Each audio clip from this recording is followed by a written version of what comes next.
po ang gumawa niyan. Gumawa rin nga po ako para terno po tayo. Ang ganda. Salamat ha. Kung hindi dahil sa pagtatakip mo sa amin kay Papa, hindi mangyayari to. Lahat po gagawin ko para sa inyo, Ma'am Ivy. Di ba? Ba't yan ang papa mo yan? Oo nga, Papa nga yan. Nasundan tayo. Ang katulong natin na tinutulong mong kaibigan, siya ang nagsumbong kay Papa. Hindi ba gagawa sa akin ni Laura yun?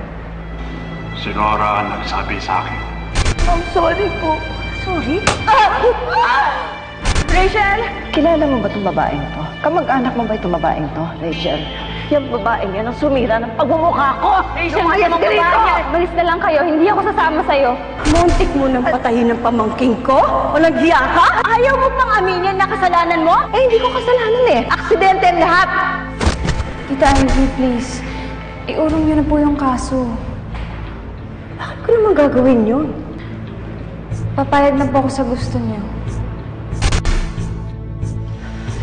God, pati anak ko naapektuhan na nga ng paghihiganti ko.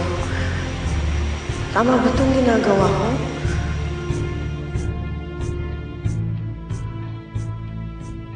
Ate! Ate! Bakit di mo ako tinawag? Oh, bakit kita tatawagin? Para tulungan ka mag-impake. Hindi na kailangan, Gigi. Madali lang naman to eh. Ba't naman magpapatulong pa ako sa'yo? Wala lang. Kasi yung classmate kong si Mira, lagi daw siyang tinatawag ng ate niya para utusan pag may ginagawa. Dati nga, inggit na inggit ako sa kanya. Kasi siya may ate, ako wala. Pero may kuya ka naman. Oo nga, pero iba pa rin yung ate. Kaya gusto ko ng ate, yung sinusukayan ako ng buhok, inaayusan ako, binabasahan ako ng fairy tales. Parang ikaw, Ate Rachel. Talaga? Teka, dito ka nga. Yeah, upo ka dyan. Opo, kaya ngayon nga hindi na ako naiinggit sa kanya. Kasi may ate na ako. Andyan ka na. Ganon ba yun? O, sige. Uutusan kita, ha? Naayos mo na ba yung mga gamit mo? Uuwi na tayo sa bahay natin bukas. Remember?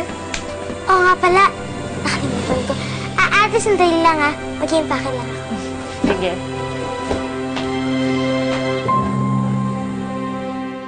Sayang, Gigi. Bukas wala na ako. Wala ka na ulit, ate. I'm so sorry.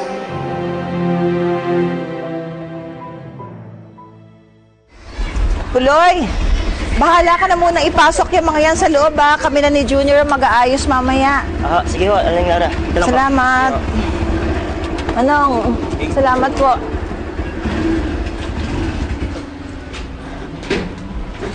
Ay, pagod ako. Bakit hindi mo pa pinapasok yung mga gamit mo, anak? Ano po kasi, Nay, eh. Hindi ako na. Baka kasi mabigatan siya, mabigatan pa si baby.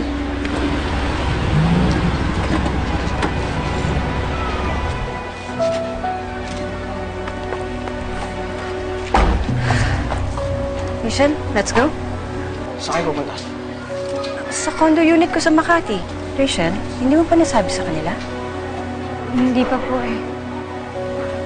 Anong hindi nasabi? Hindi ko maintindihan. Nay, sasama na po ako kay Tita Ivy.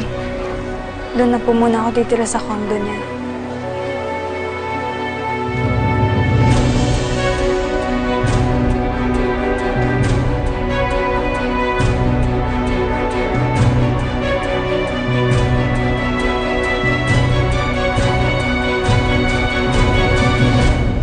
Sama ka sa Tita Ivy mo? June, yun lang kasi yung kapalit. Para iurong na ni Tita Ivy yung kaso laban kay nanay. Ba't di mo sinabi sa akin?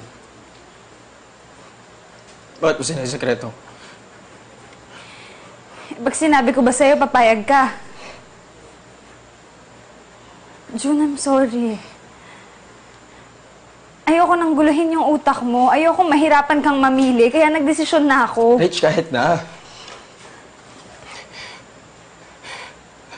Rachel, karapatan ko yun eh. Kasi ako yung pinakamasasaktan dyan sa desisyon mo eh. June, pinili ko lang kung ano yung sa tingin ko yung tama. Kasi mas kaya nyo namang mabuhay nang wala ako dahil ikaw lang yung masasaktan.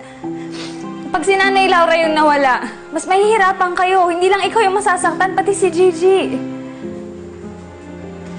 June, we have to choose the lesser evil here.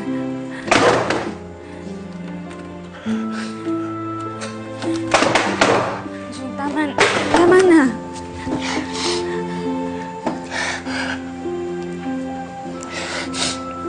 Rachel, ang sakit-sakit kasi eh. Alam ko kung bakit eh. Hindi mo kasi ako mahal. Kaya ang bilis mo gumawa ng desisyon eh. Rachel, hindi mo alam kung gaano kasakit to sa akin kapag iniman mo ko eh. June, hindi kita gustong saktan. Rachel, hindi ko na alis. Please. June! Please. June! Hindi ko kaya eh. Hindi ko kaya. Hindi mo iwanan. June, tama na. Rachel, please. Tama na. Hindi ko alis. Please. Tama. Hindi ko alis. Hindi ko alis. Hindi ko alis. Hindi ko alis. Hindi ko alis.